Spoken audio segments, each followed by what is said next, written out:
Right now, somewhere in the open ocean, a group of 50-ton predators is hanging straight up and down in the water, motionless, silent, eyes closed, a mile of darkness beneath them. They're asleep, and the way they do it is so strange we almost never discovered it was happening at all. Picture what you'd see if you swam up on them. Not one whale, a dozen of them. Adults the length of a school bus, calves tucked in between, all of them pointing the same way, nose up, tail down, suspended in the blue like a stand of enormous trees that somehow floated free of the ground. Nothing moves. No flukes pumping, no clicking, no breathing. A pod of the largest toothed predators that have ever lived, just hanging there, drifting with the current, doing absolutely nothing. If you didn't know better, you'd think you were looking at a graveyard. You're not. You're looking at a bedroom. And here's the part that should stop you cold. We didn't figure this out until 2008. Humans have hunted these animals for centuries. We killed hundreds of thousands of them. We rendered them into oil and lit our cities with them. And in all that time, through all that killing and studying and chasing, we never once caught them doing the single most basic thing every animal on Earth has to do. We never caught them sleeping. It took a team of biologists, a set of suction cup sensors, and a boat that drifted a little too close to change that. What they found rewrote the rule book, not just for whales, but for what sleep even is. It happened almost by accident. A research crew had cut their engine and were sitting quietly, drifting, when they realized they'd floated right into the middle of a group of sperm whales that weren't moving at all. The animals hung there, vertical and still, completely unresponsive. No reaction to the boat, no reaction to the people leaning over the side. It was eerie enough that the crew weren't sure at first what they were looking at, whether something was wrong with these whales. Then the hull gently bumped one of them. The whale came awake with a start, jolted, and in an instant the whole pod snapped to life and vanished into the deep. They hadn't drifted into a group of sick or dying animals. They drifted into a group of sleeping ones and stumbled onto a behavior no human had ever documented. Because a sperm whale doesn't sleep like you. It can't. Its whole body is built around a problem so severe that resting at all should be impossible. And the solution it came up with is one of the strangest survival strategies in the animal kingdom. So, let's go down there. Let's find out what's actually happening inside that silent vertical pod. Why they hang like that. Why they barely sleep at all. What they wake up to hunt in the dark a mile below. And the question scientists still can't answer, even now, the one that sounds simple until you really think about it. Do sperm whales dream? Start at the surface. Start with the moment they close their eyes. Here's the first shock, and it sets up everything else. The sperm whale might sleep less than any animal alive. We're not talking a little less. We're talking almost nothing. When Patrick Miller and his team tagged wild sperm whales and watched what they actually did over a full day, the number they landed on was brutal. These animals spend roughly 7% of their time asleep. 7%. Do the math on a 24-hour day and you get somewhere around 2 hours of rest. That's it. 2 hours stolen in short bursts for an animal that weighs as much as a truck and hunts in the most hostile environment on the planet. Compare that to almost anything else and it stops making sense. You sleep somewhere between 7 and 9 hours. A house cat sleeps 12, sometimes 16. Even other whales blow the sperm whale out of the water. Dolphins and belugas spend more than 30% of their time resting. The sperm whale runs on a fraction of that. It's the ocean's insomniac, and it seems to be built that way on purpose. And when it does sleep, it's not a long, slow drift into unconsciousness. It's a nap. 10, maybe 15 minutes at a stretch. Blink and you'd miss it. A quick blackout, then back to life, back to breathing, back to the endless work of being a sperm whale. And when you look at how a sperm whale spends the other 93% of its day, the reason it can't rest starts to come into focus. This is an animal with an enormous engine to feed. A big sperm whale needs to eat something on the order of a ton of food a day, Hundreds of squid hunted one at a time, a mile down, in the dark. That kind of appetite doesn't leave room for a full night's sleep. It spends most of its life doing one of two things: diving down to hunt or hanging near the surface to breathe and recover before the next drop. Rest gets squeezed into the cracks between. 2 hours, taken 10 minutes at a time, is simply all the ocean is willing to spare. Now sit with that for a second, because it raises an uncomfortable question. Every animal we've ever studied needs sleep. Take it away, and things fall apart fast. The body breaks down, the brain misfires, and eventually the animal dies. Sleep isn't optional. It's as necessary as food. So how does a creature this enormous, with a brain bigger than any other on Earth, get away with running on 2 hours? The honest answer is that we don't fully know. But the shape of the answer is this: a sperm whale can't afford to sleep more. Its entire existence is a race it can't stop running. Because the moment it stops moving, it stops hunting. And to understand why that's a death sentence, you have to understand where it feeds. But before we go down into the dark, there's a more immediate problem to solve. A problem that has nothing to do with hunting and everything to do with the simple act of lying down. For a sperm whale, going to sleep is dangerous in a way it isn't for you. And to survive it, the whale had to invent a completely new way of doing it. Think about how you fall asleep. You lie down, you stop paying attention, and your body keeps you alive on autopilot. Your heart beats without permission. Your lungs pull in air whether you're thinking about it or not. You can be dead asleep and still breathe 15 times a minute. You never have to decide to. A sperm whale does. This is the thing most people never realize about whales. They are mammals like you, and they breathe air like you, but they are not automatic breathers. Every single breath a sperm whale takes is a conscious choice. It has to actively swim to the surface, actively open its blowhole, actively pull in air. There is no autopilot. There is no reflex that saves it if it forgets. Which means the deepest, most complete kind of sleep, the kind where you check out entirely, could kill it, go fully unconscious, and it might simply never take the next breath. It would drown in its sleep. So the whale threads an impossible needle. It has to shut its brain down enough to rest, but not so much that it forgets to breathe. And the posture it uses to pull that off is the vertical hang you saw at the start. Here's why standing up works. A sperm whale's body isn't evenly balanced.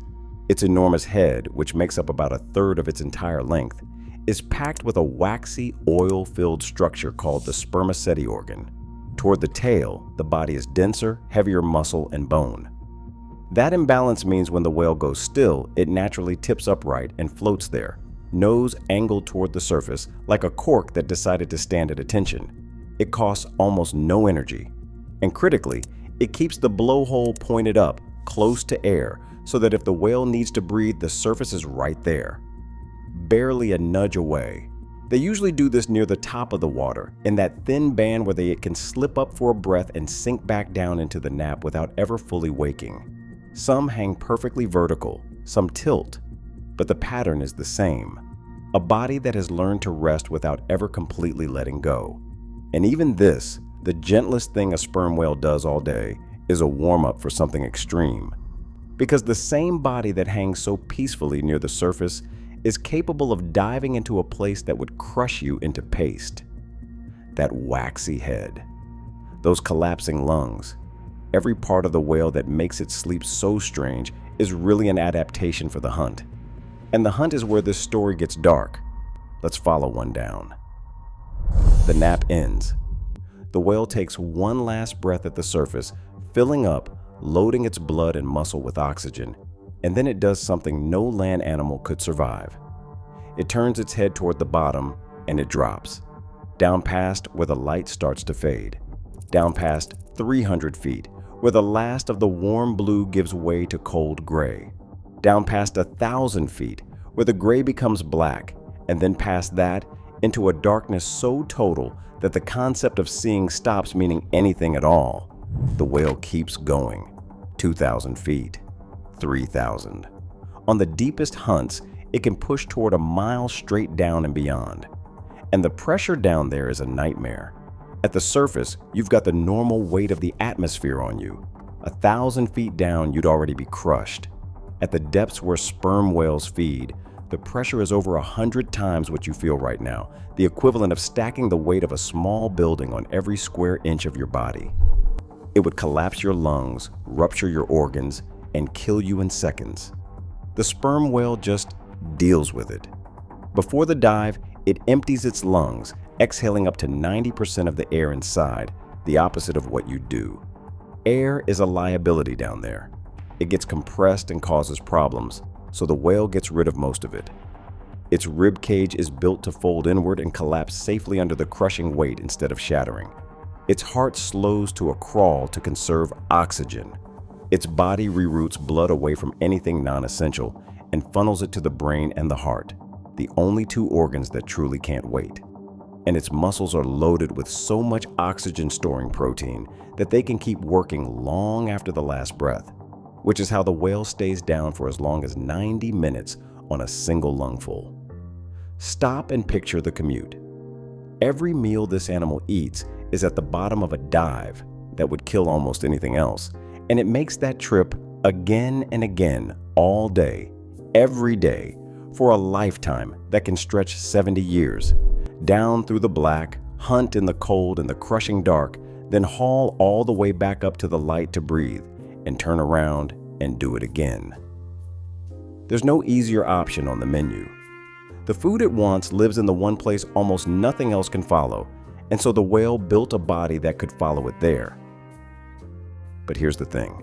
Down there, in absolute darkness, the whale is blind. Its eyes are useless, so it doesn't hunt with its eyes.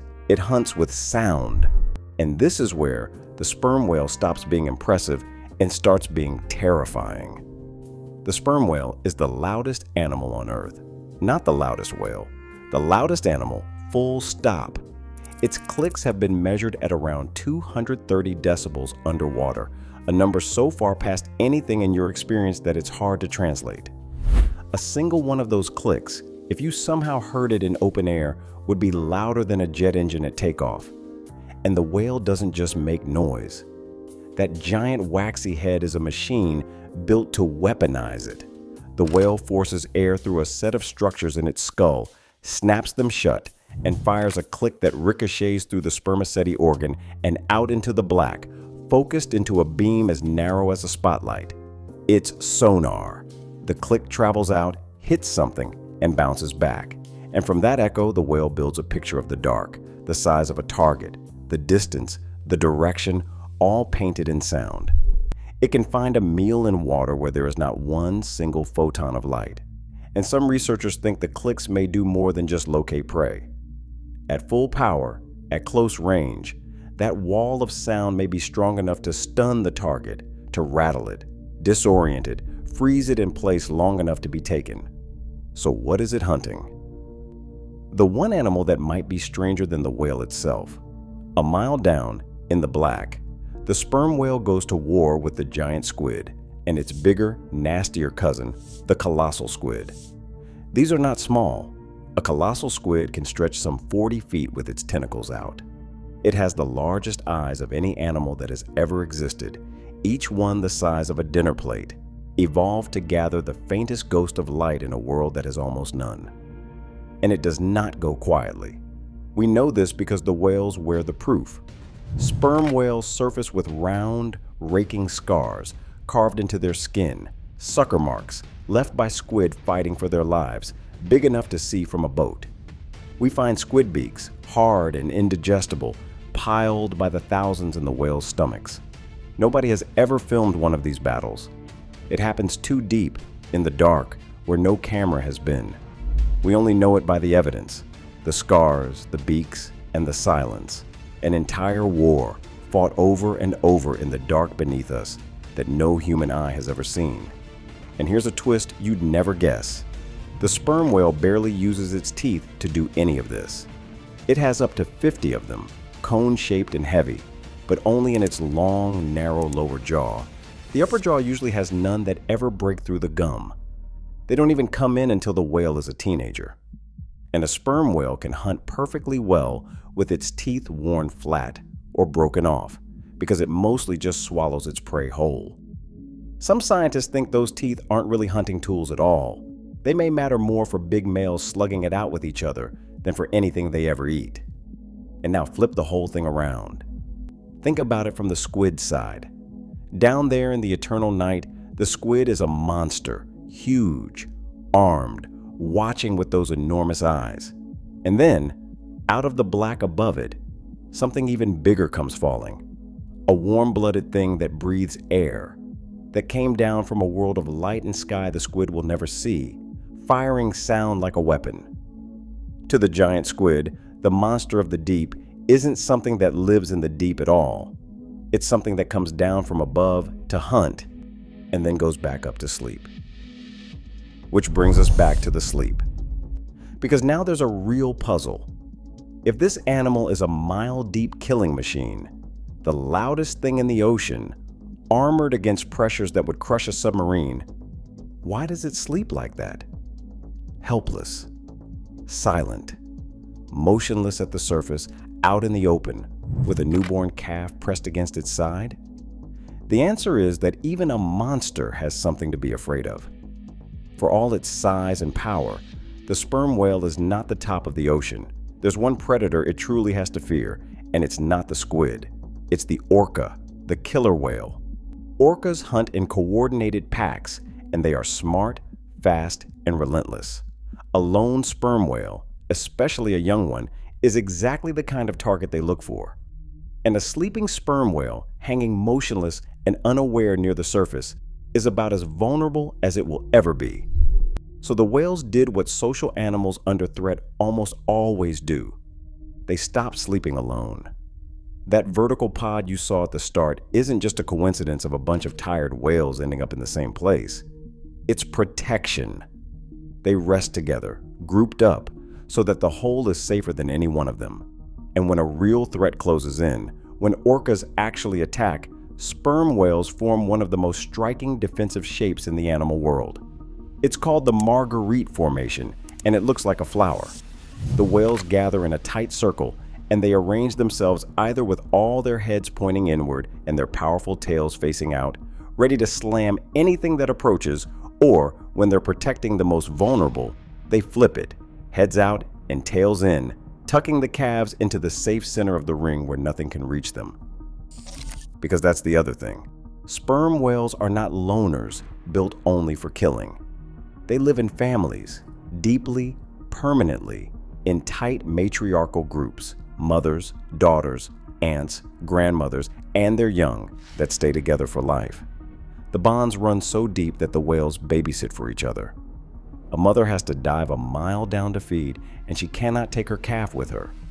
The little one cannot hold its breath that long or survive that pressure yet. So it cannot be left alone at the surface where orcas patrol. The solution is that the adults coordinate. They stagger their dives, they take turns, and there is almost always someone staying up top, hovering with the calf, standing guard while another goes down into the dark to hunt. They raise the young as a group, they protect them as a group, and they sleep as a group, hanging in that silent vertical cluster, trusting the pod to keep watch. And these are not animals in a hurry. A sperm whale can live 70 years or more, roughly as long as a person. A calf nurses for years, staying pressed to its mother well past infancy, and females give birth only once every few years. Everything about their lives is slow, long, and invested. A pod isn't a loose crowd that happens to be traveling the same direction. It's generations of a single family, some of whom have known each other for decades. So when they gather to rest, hanging quietly in that vertical cluster, they aren't strangers sharing a patch of water. They're relatives keeping watch over relatives, grandmothers over granddaughters, over the newest calf in the middle of the ring. And every so often, that family instinct does something that stops scientists cold. In 2011, a team watching sperm whales out near the Azores found something that shouldn't have been there, swimming in the middle of the pod. A bottlenose dolphin. Not a whale. A dolphin, and one with a badly twisted S-shaped spine. The kind of deformity that usually gets an animal shoved to the edge of its own group and left behind. Its own kind had likely rejected it. The sperm whales had taken it in. They let it swim with them, feed with them, roll around with their calves. When it nuzzled up against them, they nuzzled it back. Nobody had ever recorded anything like it.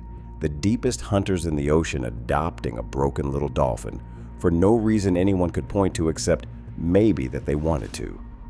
So the image changes, doesn't it? What looked like a graveyard, then looked like a bedroom, is really something more like a family, huddled together in the dark, keeping each other safe. And that raises the last and strangest question of all, the one about what's happening inside those enormous heads while they rest. Because the sperm whale isn't just carrying the biggest body in the hunt. It's carrying the biggest brain that has ever existed.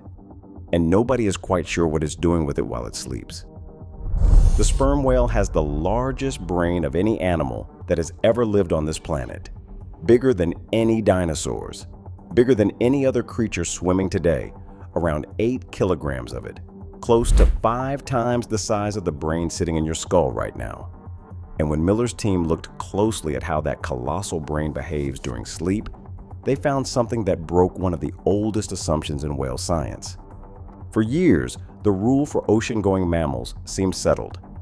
Because they're conscious breathers, because they can never fully let go, animals like dolphins were found to sleep with only half their brain at a time. One hemisphere shuts down and rests while the other stays awake, keeps an eye out, and remembers to surface for air. It's called unihemispheric sleep, and it looked like the price every whale and dolphin had to pay to survive in the water. Half a brain resting, half on watch, always. But the sperm whales didn't follow the rule. The evidence from those vertical naps suggested something different. That sperm whales may shut down both halves of their brain at the same time. Offline. Completely under. The first real sign that a wild whale might switch the whole thing off and truly, deeply sleep, trading away that half-awake safety net for a few minutes of genuine, total rest. It's a riskier way to do it. It's also a more familiar one. It's closer to the way you sleep than the way a dolphin does. And that's a huge gamble. For a dolphin, keeping half the brain awake is the safety net. Something is always on watch, always ready to run. The sperm whale throws the net away. It shuts the whole thing off out in open water with killer whales somewhere out in the dark and just trusts the pod to cover it. Whatever a real, all the way down sleep gives an animal, the sperm whale seems to need it badly enough to go defenseless for 10 minutes to get it. And that opens a door nobody has been able to close. If a sperm whale can drop its entire brain into deep sleep, then it might be able to do the thing that comes with deep sleep in animals like us. It might dream. Researchers studying that quiet, still, whole brain rest raised the possibility that sperm whales could experience REM sleep, the dreaming stage, something that has never been clearly confirmed in any whale or dolphin ever. We don't have proof. We may not get it for a long time. You can't exactly wire up a wild sperm whale a mile out to sea and watch its dreams. But the possibility is just sitting there, impossible to shake. So picture it one more time. That pod, hanging vertical in the blue, motionless, a mile of black water below. The biggest brains on Earth, fully switched off, drifting. And maybe, somewhere behind those closed eyes, something is playing. A dive, a hunt, a voice in the dark. We have no idea. Which is a good place to end up, because it turns out that voice is real. Sperm whales talk, and what they're saying might be the most human thing about them. Those clicks the whale uses to hunt aren't only for hunting. Sperm whales also use them to talk to each other, and the more we listen, the less it sounds like noise, and the more it sounds like language. The units of that conversation are called codas, short, rhythmic patterns of clicks, little bursts of Morse-like structure that the whales fire back and forth. They use them constantly when they socialize, when they gather, when they reconnect after a dive. And it turns out these patterns aren't random. In 2024, researchers working with Project SETI, a team using artificial intelligence to try to decode whale communication, published something remarkable. They analyzed roughly 9,000 codas from a family of whales in the Caribbean, and they found that the clicks combine in structured ways, varying in rhythm, tempo, and little added flourishes, building a system with far more possible combinations than anyone expected. They ended up describing something like a phonetic alphabet, the raw building blocks a communication system needs, showing up in the speech of a whale. And here's why that matters. Taking a small handful of plain sounds and snapping them together into a huge number of meanings was supposed to be our trick, the thing that made human language human. Finding even the raw parts of it in another animal chips away at that. Nobody is saying whales have words the way you do. They're saying a door we all assumed was shut is open a crack and something on the other side of it is clicking away in the dark, close enough to hear, too strange to read just yet. It gets stranger. Different populations of sperm whales spread across thousands of miles of ocean use different sets of codas, different dialects. Whales that use the same dialect belong to what scientists call vocal clans, groups that can number in the thousands and that seem to identify each other by how they speak. And there's evidence that individual whales have a signature coda, a specific little pattern that may work almost like a name, a way of announcing who they are in the dark. Let that land. This animal that hangs asleep in the blue, that we hunted for oil, that we cast as a mindless monster in our oldest sea stories, has a brain bigger than any that has ever existed, appears to sleep and possibly dream the way we do, lives in lifelong families that raise their young together, and speaks in a structured system of sound that we are only just beginning to read. And we should be honest about what we did to it. For centuries, we hunted sperm whales relentlessly, for the waxy oil in that great head, which we burned in lamps and made into candles and used to grease the machines of the industrial age. And for ambergris, a strange substance from their guts so prized by perfumers, it was worth its weight in gold. There's a bitter irony buried in the animal's own name. Early whalers, cutting into that massive head and finding it full of a pale, oily liquid, assumed they'd struck the creature's reproductive fluid, its sperm. They were completely wrong. That spermaceti organ is a sonar and buoyancy device, the very machine the whale uses to hunt in the dark and to hang so effortlessly while it sleeps. But the mistaken name stuck, and we have called it the sperm whale ever since. We named the loudest, deepest diving, biggest-brained hunter in the ocean after a mistake we made while carving it up for oil.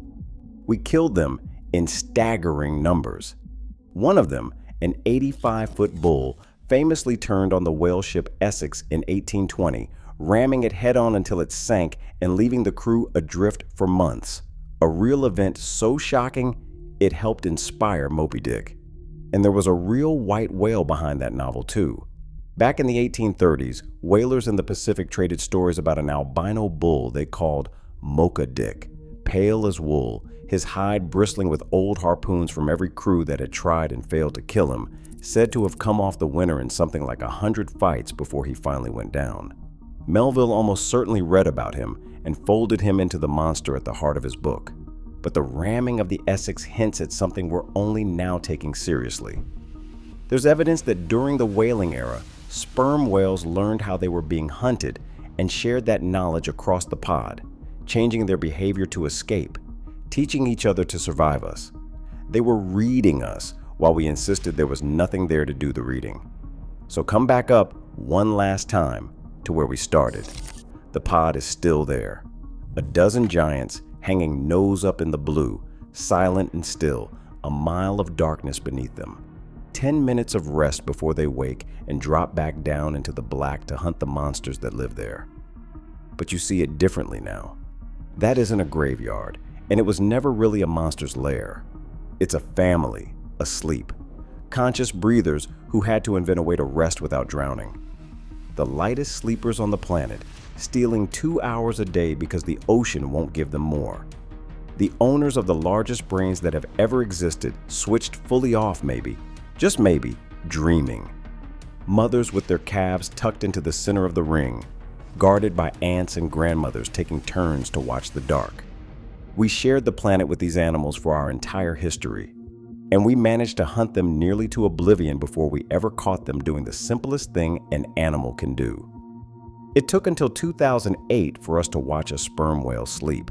And we still, right now, with all our tags and our submarines and our artificial intelligence, cannot tell you for certain whether the biggest mind in the ocean dreams. That's the thing about the deep. We keep thinking we've mapped it. We keep finding out we've barely looked. And somewhere out there tonight, over water we've never seen the bottom of, a pod of the strangest sleepers on Earth is hanging quietly in the dark, resting up for the next descent into a world that, for all our looking, still belongs entirely to them.